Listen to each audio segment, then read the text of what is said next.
Comenzaremos ahora con el capítulo de los tóxicos. Los tóxicos son el tema más fácil de toda la psiquiatría de cara al examen MIR para los estudiantes de medicina, dado que es el tema más médico, en el que los síntomas vuelven a ser fundamentalmente físicos. Además, en el MIR básicamente preguntan tres tóxicos: alcohol, heroína y cocaína.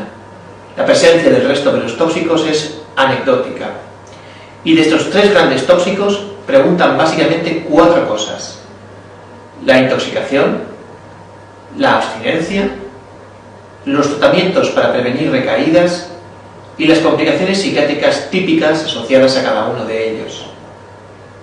Vamos a comenzar con el alcohol.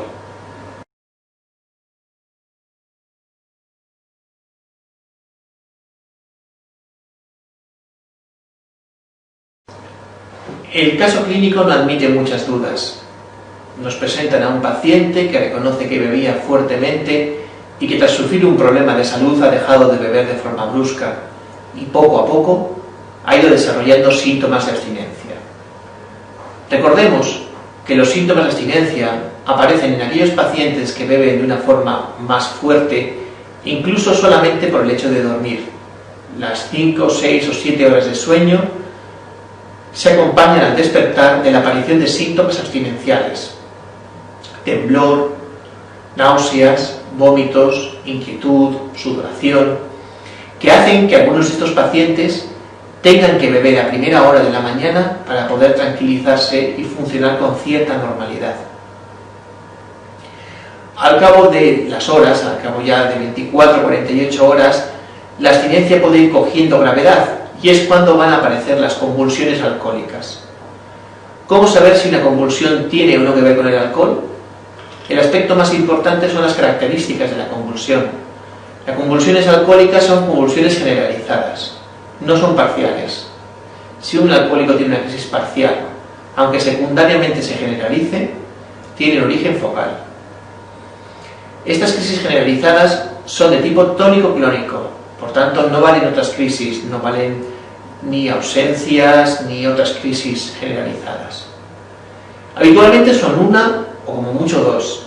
Si el paciente entra en un estatus, lo más probable es que fuera un epiléptico previo o que haya algún otro factor intercurrente.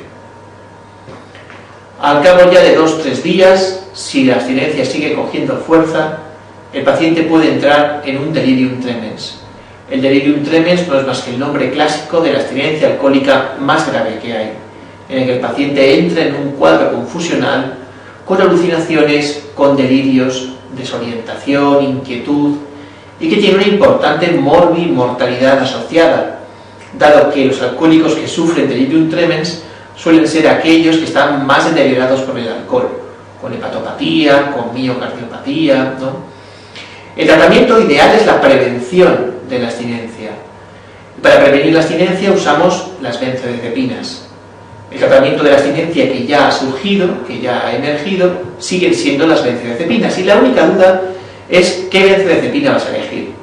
Si va a ser una benzodiazepina de vida media corta, como el lorazepam, o una de vida media larga, como el diazepam.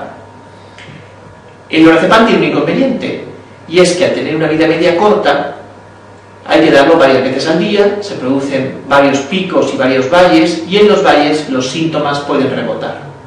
La ventaja es que no pasa por el hígado, lo cual le convierte en el fármaco preferido en el caso de hepatopatía.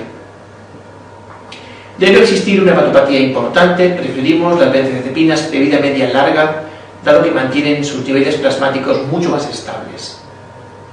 Junto con las benzodiazepinas se deberán usar también vitaminas del grupo B, B1, B6, B12, suplementos hidroelectrolíticos, es decir, un tratamiento médico adecuado para los múltiples problemas que produce el alcohol. Otros fármacos en desuso, pero que todavía existen, sería el tiapride, un antipsicótico clásico sedante que ha demostrado cierta capacidad de reducir los síntomas abstinenciales, aunque no previene las convulsiones y por tanto no parece adecuado para un paciente con riesgo de delirium tremens, y el clormetiazol. El clormetiazol es un fármaco antiguo derivado de la vitamina B1 con una acción sedante que recuerda a los barbitúricos. Sin embargo, es un fármaco que en el caso de una sobredosis no se va a revertir con el flumacenilo y en teoría no ofrece mucha ventaja con una benzodiazepina de vida media corta.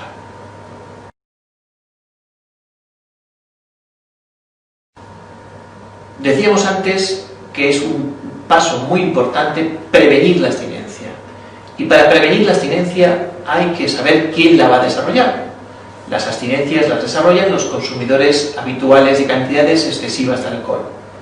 Sin embargo, cuando le preguntas a la gente por cuánto bebe, en general tienden a minimizar la cantidad. Así que tenemos que guiarnos por parámetros objetivos. La gamma GT, la gamma-glutamil transpeptidasa, y el volumen corpuscular medio de los hematíes son dos marcadores bastante sensibles. La gamma GT tiene un problema quizás de especificidad, dado que también aumenta en hepatopatías no alcohólicas y en casos también de enfermedades extrahepáticas. El volumen corpuscular medio es menos sensible, pero un poco más específico. Así que la combinación de ambos es bastante razonable para su uso en screening masivo, para su uso en grandes poblaciones. Por ejemplo, todos los pacientes que ingresen en un hospital deben tener un hemograma y una bioquímica con perfil hepático para poder comprobar estos dos marcadores. Pero en presencia de hepatopatía, estos marcadores pueden subir sin necesidad de que la persona consuma alcohol en exceso. De ahí que en caso de hepatopatía aguda o severa, sea necesario vigilar el cociente GOT-GPT, que si es mayor de 2, apoya el origen alcohólico de estas alteraciones. Un marcador totalmente distinto es la transferrina deficiente en carbohidratos, o CDT, o D-cianotransferrina. Esta transferrina aumenta en relación con el consumo de alcohol. Es muy sensible, muy específica y bastante rápida, dado que en apenas 2 semanas de consumo excesivo, de consumo diario por encima de los 50 gramos de alcohol, se va a positivizar. Se usa sobre todo para monitorizar la abstinencia en pacientes alcohólicos.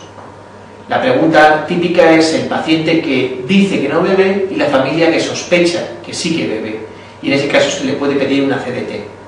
Sin embargo, si la CDT es normal, no quiere decir que no beba, sino que no bebe a diario esa cantidad excesiva que se ha relacionado con su aumento. El paciente puede beber menos cantidad o beber de una forma irregular y tener los marcadores negativos. Es importante recordar que el alcohol es el único tóxico que tiene definido un consumo excesivo, ¿no? Un consumo de riesgo. Este es un concepto cuantitativo, no cualitativo. No depende de cómo te sienta el alcohol o de los problemas que te produce, sino de simplemente la cantidad que bebes. Se considera que un consumo diario de 40 gramos de alcohol al día en un varón o de 24 en una mujer son consumos de riesgo, es decir, que estadísticamente se relacionan con la presencia de problemas relacionados con el alcohol. Y es importante tener claro que esta cantidad no es una cantidad que socialmente sea llamativa. Muchas veces las personas que tienen este consumo excesivo de alcohol y que por tanto tienen riesgo de hacer abstinencia, jamás van a haber mostrado signos de intoxicación, jamás van a ser consideradas por su entorno como personas que tienen un consumo problemático de alcohol. Y es precisamente cuando lo interrumpen, cuando empieza a plantearse este problema.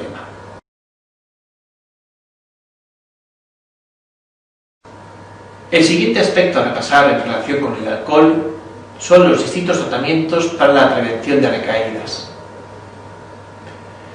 La mayoría de los tratamientos se apoyan en medidas psicosociales, de todo tipo. Psicoterapias individuales, familiares, de pareja, de grupo, destinadas a favorecer la conducta abstinente, al aprendizaje de una nueva vida en ausencia del tóxico. Dentro de estos tratamientos hay 2 de ellos que son clásicos en el caso del alcohol. Por un lado, los grupos de autoayuda, los grupos de alcohólicos anónimos, que son grupos de pacientes, en donde no hay un terapeuta específico, sino que unos pacientes se ayudan a otros. Y por otro lado, los interdictores, Fármacos que no actúan en el cerebro, sino en el cuerpo, que interaccionan con el alcohol, produciendo una reacción desagradable. Al paciente le duele la cabeza, enrojece, tiene palpitaciones y tiene dolor abdominal. Esta reacción depende de la interacción del alcohol con el fármaco y de la acumulación de un metabolito intermedio, el acetaldehído, que promueve la liberación de histamina. En España hay dos interdictores. Por un lado el disulfiram, que es el más famoso, el Antabus, y por otro lado la cianamida cálcica o colme.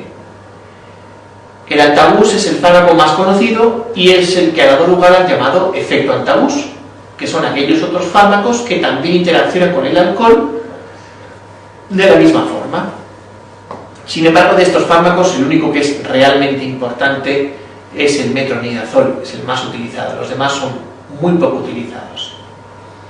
En los últimos 15 años se ha ido desarrollando el tratamiento de prevención de recaídas de origen biológico. Es decir, este tratamiento neurobiológico se basa en la farmacología del deseo, del craving en inglés.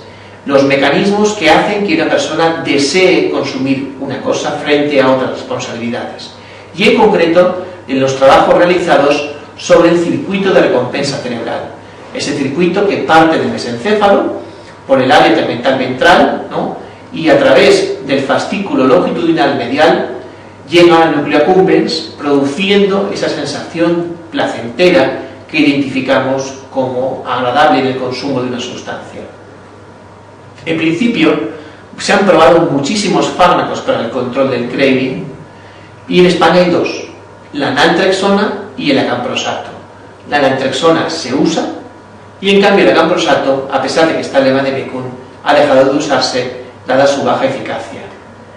Por otro lado, tenemos otros anticraving que, aunque no estén oficialmente aprobados, también se usan, como son algunos antidepresivos, anticonvulsivantes, incluso antipsicóticos.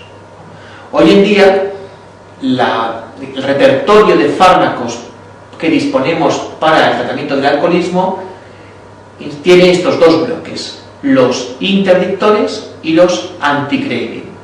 Recordad, los interdictores son incompatibles con el alcohol, mientras que los anticraving son compatibles con el alcohol, aunque el sujeto se supone que desea beberlos con menor frecuencia.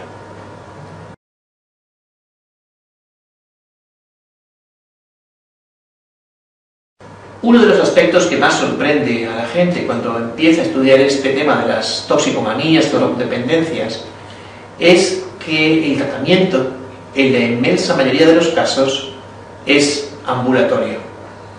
Una situación muy típica se plantea en urgencias cuando una familia trae a urgencias a una persona que depende de una sustancia, un alcohólico, un heroinómano, y exige su ingreso, ¿no?, para el tratamiento de ese problema. Y se encuentran con la sorpresa de que el tratamiento es en su mayoría ambulatorio. Habría dos situaciones para ingresar a una persona que depende de sustancias. En primer lugar, para desintoxicarle, para pasar la abstinencia lo mejor posible. Son ingresos cortos, de un par de semanas a lo sumo, habitualmente en hospitales, y el objetivo es pautar un tratamiento farmacológico durante esas 2 semanas que poco a poco se va a ir reduciendo hasta que el paciente salga sin síntomas abstinenciales. La causa más frecuente de ingresar para desintoxicarse es el alcohol. Aquellas situaciones en las que el riesgo es importante para la vida de la persona, bien porque tiene patología médica o psiquiátrica grave, intercurrente, descompensada, bien porque tiene una abstinencia ya de por sí bastante grave o tiene antecedentes de abstinencia grave previamente, ¿no?, o consumos de alcohol francamente brutales. Este riesgo vital con el resto de los tóxicos es casi inexistente, ¿no?, y por tanto es mucho menos frecuente tener que ingresar por esta razón. Otra razón para ingresar es evidentemente el fracaso de intentos ambulatorios previos y por último también podría ser razón para ingresar la existencia de problemas sociales, la ausencia de soporte familiar, la ausencia de residencia, ¿no? Totalmente distinto es el ingreso para deshabituación, para rehabilitación. Estamos hablando de un ingreso de meses en un programa de modificación del comportamiento dentro de una comunidad terapéutica. Este programa psicológico de intervención intensa se suele hacer en centros específicos, que en España sobre todo se dedicaron al tratamiento de heroinómanos en los años 80, 90. Actualmente, ante la caída de la demanda de tratamiento por heroína, están asumiendo otras demandas, como puede ser cocaína o incluso alcohol. La causa más frecuente de ingresar en la comunidad terapéutica es el fracaso de los intentos de tratamiento ambulatorio, aunque a veces los jueces lo propongan como medida de seguridad alternativa para personas que han cometido delitos relacionados con el consumo de sustancias. En otros países, por ejemplo en Estados Unidos, la tradición de ingresar para el tratamiento rehabilitador es mucho más frecuente y estamos acostumbrados a oír noticias de famosos actores o cantantes que desaparecen durante varios meses en una clínica de rehabilitación para el tratamiento de alguna dependencia. Ya os digo que en España esto fue sobre todo desarrollado con la heroína y que actualmente se intenta adaptar a los tóxicos existentes. Complicaciones psiquiátricas relacionadas con el alcohol, la más frecuente en el examen MIR sea la encefalopatía de Wernicke-Korsakoff. Son casos clínicos muy sencillos en donde nos presentan a un paciente que ha ido desarrollando poco a poco síntomas neurológicos. Inicialmente síntomas oculomotores, posteriormente síntomas cerebelosos y finalmente se metió en un estado confusional, no en un delirium, que es lo que llamamos encefalopatía de Wernicke. ¿Qué nos preguntan en el MIR? ¿Qué es una encefalopatía de Wernicke? También nos pueden preguntar a qué se debe, y sabemos que se debe a la falta de vitamina B1, o como mucho con qué se trata, con la vitamina B1. Evidentemente, si hay un déficit de vitamina B1 es porque existe una desnutrición, una mala nutrición. Y es cierto que la causa más frecuente es el alcoholismo, pero ni mucho menos. Hay otras enfermedades que producen desnutrición o malnutrición que pueden asociarse a esta encefalopatía de Wernicke. En algunos casos clínicos del MIR nos comentan cómo se ha provocado el Wernicke, qué es lo que ha hecho que aparezca, y en concreto nos hablan de la sobrecarga de glucosa como factor determinante a la hora de desenmascarar un Wernicke.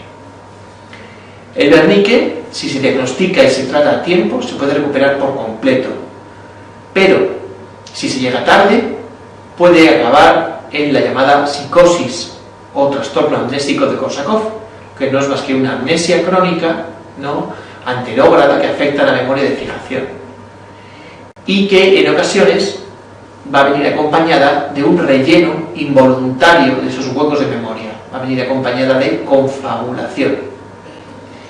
No hay que olvidar que el Korsakoff tiene más causas aparte de la encefalopatía de Wernicke, ¿no?, y traumatismos, ictus o tumores pueden provocar también el daño en los circuitos de memoria responsables de esta memoria reciente.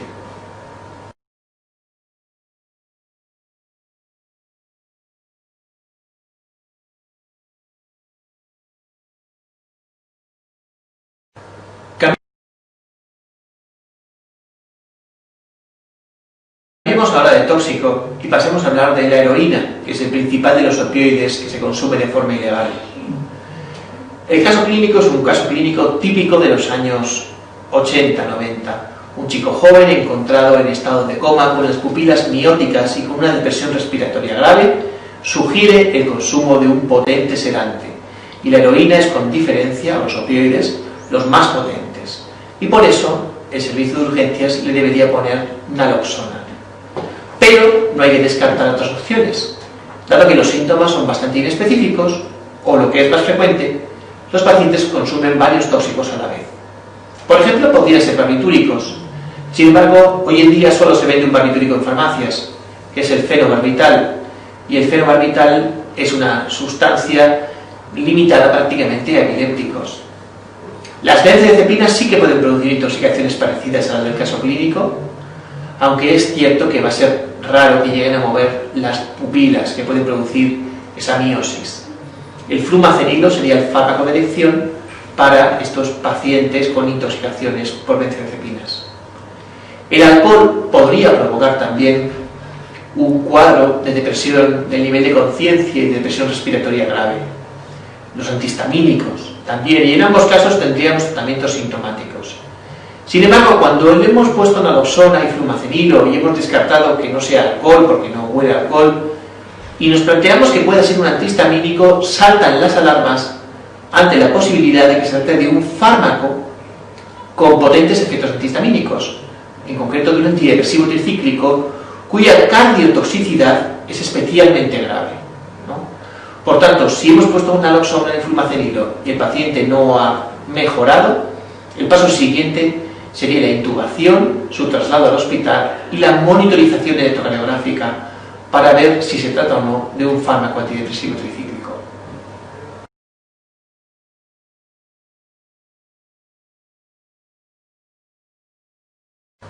El caso contrario es la abstinencia de los opioides. En la abstinencia de los opioides los síntomas van a subir, van a producirse ascensos de la frecuencia cardíaca, de la tensión arterial, del tamaño de las pupilas, ¿no? En principio, las intoxicaciones y las abstinencias podrían parecerse en algo, ¿no? Las intoxicaciones por sedantes se podrían parecer en algo a las abstinencias de estimulantes y lo contrario, las intoxicaciones por estimulantes se podrían parecer a las abstinencias de sedantes. Sin embargo, el patrón temporal es importante a la hora de separarlos. Las intoxicaciones son cuadros inmediatos y el caso clínico sería un chico que sale de juerga una noche y se toma algo y nos preguntan qué se ha tomado, mientras que las abstinencias son diferidas, van apareciendo poco a poco al cabo de los días. La única excepción, que una vez salió en el MIR, es la provocación de una abstinencia con un antagonista. En este caso, con un opioide, sería la provocación de una abstinencia con naloxona, ¿no? Sin embargo, eso tiene que venir escrito, y eso, insisto, solo ha pasado una sola vez en el examen MIR. La abstinencia de los opioides no es grave, por tanto, no es imprescindible plantear un tratamiento para aliviar sus síntomas si el paciente no está comprometido a la hora de lograr la abstinencia, ¿no? Y por tanto no es una urgencia psiquiátrica, no es imprescindible su tratamiento urgente. Mientras que la del alcohol, sí que es obligatorio prevenirla o tratarla.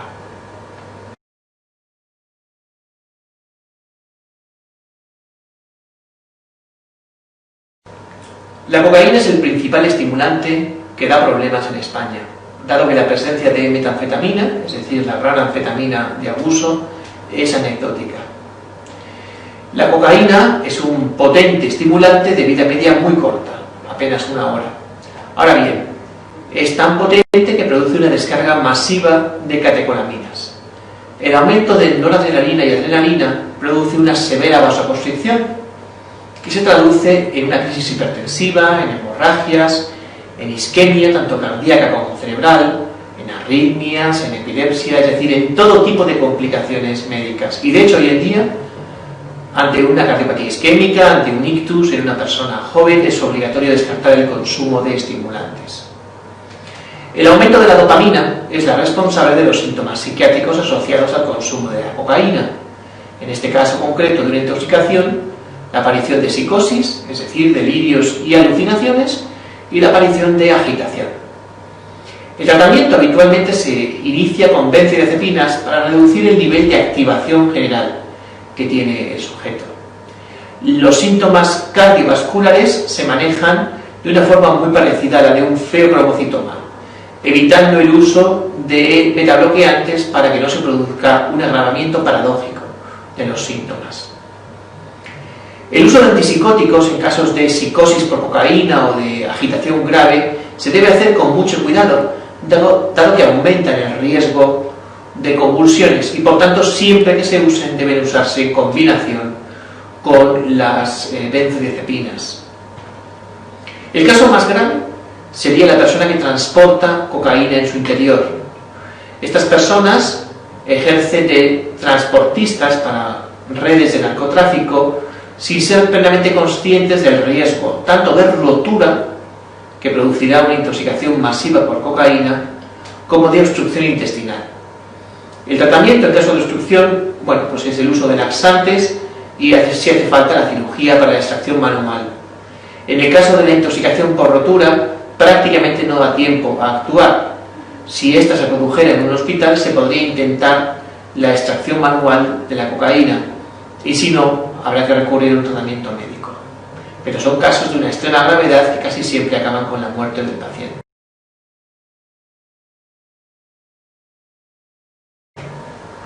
En esta pregunta sacada de los desgloses tenéis la realidad de cómo se presenta la cocaína en el examen MIR. Y si os fijáis, no es nada complicado. Pupilas dilatadas, febrícula, taquicardia, hipertensión, todos los síntomas físicos van hacia arriba, acompañado de síntomas psicóticos, ¿no? Y de las 5 opciones, si os fijáis, solo una es un estimulante y las otras 4 son sedantes, ¿no? Ese es el nivel real de complicación de estas preguntas de cara al examen MIR, y por eso se convierte en uno de los temas más fáciles.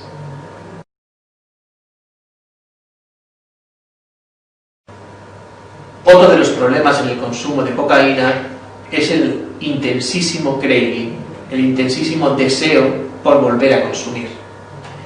Se ha probado prácticamente de todo. Se han probado fármacos dopaminérgicos que aumentan la actividad de la dopamina a través de mecanismos diversos: agonistas, precursores, fármacos que potencian su acción o que favorecen su liberación. La idea es tan sencilla como que el consumo crónico de cocaína puede producir la pérdida de las reservas dopaminérgicas cerebrales y esta hipodopaminergia ser la responsable del craving, del malestar asociado a la interrupción del consumo. También se han usado antidepresivos de prácticamente todas las familias, dado que la cocaína en el fondo funciona de una forma parecida, bloqueando la recaptación de las monoaminas. Se han usado anticonvulsivantes de muchos tipos, intentando de alguna manera regular el funcionamiento del sistema límbico, y prácticamente todo tipo de medicamentos de los que están disponibles en el vademecum, sin gran resultado. Incluso se han llegado a usar vacunas buscando generar anticuerpos anticocaína que bloquearan su acción. Actualmente no hay ningún medicamento que haya demostrado eficacia clara en la prevención de recaídas de la cocaína, aunque se usen algunas de estas sustancias para intentar favorecer la abstinencia.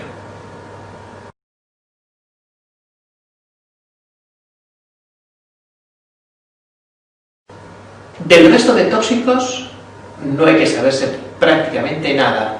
Ha habido un par de preguntas en el MIR sobre el tabaco. Recordad que el tabaquismo es la única drogodependencia que no se trata, en principio, en la red de salud mental y toxicomanías.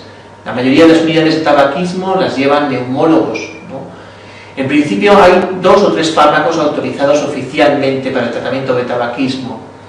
La nicotina, si lo consideramos como tal un fármaco, en forma de chicles, en forma de parches. El bupropión, un antidepresivo que inhibe la recaptación de dopamina y noradrenalina. Y la vareniclina, un agonista parcial nicotínico. Aunque ninguno de estos fármacos ha demostrado una eficacia de alguna manera llamativa, sí que están aprobados oficialmente y son las opciones de las que disponemos. Se pueden combinar, ¿no? Se pueden combinar parches de nicotina con bupropión o parches de nicotina con vareniclina, ¿no? Por otro lado, el cannabis. El cannabis no tiene ningún tratamiento específico, no hay ningún fármaco que esté aprobado para el tratamiento de las personas que abusan del cannabis, pero curiosamente sí que desde este año disponemos ya de un cannabinoide, el cannabidiol, en el mercado, que se ha de momento limitado al uso para espasticidad grave en esclerosis múltiple, aunque probablemente se vayan poco a poco ampliando sus indicaciones. El cannabis es considerado habitualmente la puerta de entrada al resto de las drogas de abuso, dado que habitualmente los pacientes suelen empezar consumiendo, ¿no?, alcohol y tabaco cuando son adolescentes, luego ya se inician en el cannabis y poco a poco van pasando a los demás. Por supuesto, no todas las personas que prueban el cannabis pasan a tomar las demás sustancias, pero sí que es cierto que lo contrario es así. La inmensa mayoría de personas que consumen sustancias más peligrosas han empezado consumiendo cannabis.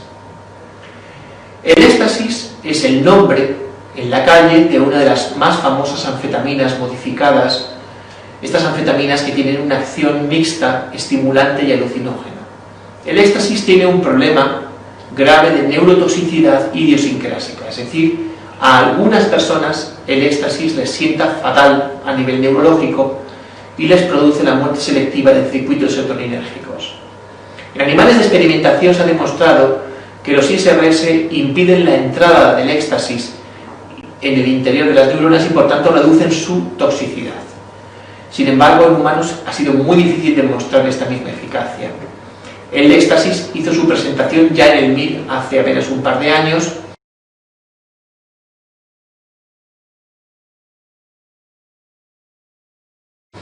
Con una pregunta que en el fondo nos presentaba a un chico joven que se ha tomado una pastilla y que tiene un montón de síntomas que van todos ellos hacia arriba, ¿no?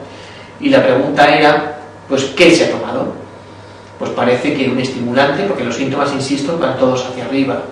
Y luego eran preguntas acerca de precisamente eso, el tratamiento de una intoxicación por estimulantes, que nos permite recordar que no hay antídotos más que de dos sustancias, de los opioides, la naloxona, y del flumacenilo, la de las benzodiazepinas, el flumacenilo, ¿no? Entonces, es una pregunta fácil, ¿no?, que de momento ha sido la única que ha salido sobre esta sustancia.